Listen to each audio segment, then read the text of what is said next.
भाजीपाला खरेदी करायला गेलेल्या इसमाची दुचाकी अज्ञात चोरट्याने चोरी केली असता 112 क्रमांकावर ओळखीची दुचाकी असल्याचे सांगताच सिटी कोतवाली पोलिसांनी त्या चोरट्याला दुचाकीसह ताब्यात घेतले।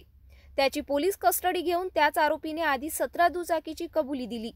आता पुन्हा त्याच्याकडून अनेक ठिकाणी चोरी केलेल्या 11 दुचाकी चोरी केल्याची कबुली दिल्याने सिटी कोतवाली पोलीस निरीक्षक विजयकुमार वाकसे यांच्या नेतृत्वात डीबी पोलिसांनी तब्बल 13,20,000 रुपये किमतीच्या दुचाकी जप्त करण्यास यश मिळवले।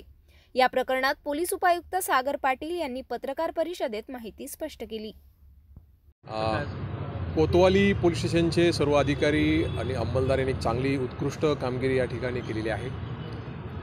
मोटरसायकल चोरीचं प्रमाण सध्या जास्त होतं सिटीमध्ये। त्या अनुषंगाने माननीय CP सरांनी सर्व ठाणेदार आणि DBचे स्क्वॉड यांना आदेश दिले होते। त्या अनुषंगाने 2 दिवसापूर्वी नाईटला असणारे बीट मार्शल यांना एक संशयित इसम आढळला। तो इसमाला ताब्यात घेतल्यानंतर त्याची विचारपूस केली। ह्या डिव्हिजनचे ACP बचाडे साहेब, वरिष्ठ पोलीस निरीक्षक श्री वाकसे साहेब, PI विलेकर, त्यांची संपूर्ण DBचे अधिकारी आणि टीम ह्या आरोपीला विचारपूस केल्यानंतर त्याच्याकडे सुमारे 28 गाड्या, 2 व्हीलर गाड्या जप्त करण्यात आलेल्या आहेत। यांनी वेगवेगळ्या ठिकाणाहून ह्या चोरी केलेल्या आहेत आणि त्या इतर ठिकाणी विकलेल्या आहेत। त्याचे स्पेशल मोडस असे आहे की हा मास्टर कीने गाड्या चोरी करायचा, हँडल लॉक काढणे किंवा गाडी सुरू करणे आणि ह्या गाड्या तो ग्रामीण भागामध्ये विकायचा आणि स्पेशली विकल्यानंतर शेतकऱ्यांना ह्या गाड्या विकायचा। विकल्यानंतर स्पेशली त्यांना सांगितलं जायचं की ह्या गाड्या सिटीमध्ये घेऊन जाऊ नका तुम्ही आणि मी फायनान्सचं काम करतो, अशा पद्धतीने त्याने गाड्या विकलेल्या आहेत।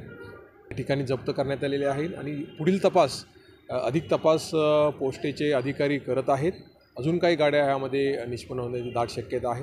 याचं मूर्तिजापूर गाव आहे, तिथले खेडं त्याचं गाव आहे। आता सध्या तर आम्हाला त्याच्यावर गुन्हे आढळले नाहीत, परंतु आम्ही अधिक तेथील लोकल क्राईम ब्रँच यांच्याकडून माहिती घेत आहे आणि त्याच्यावर काय गुन्हे आहेत दाखल आहेत किंवा काय या संदर्भात अधिक माहिती त्याकडून घेत आहोत।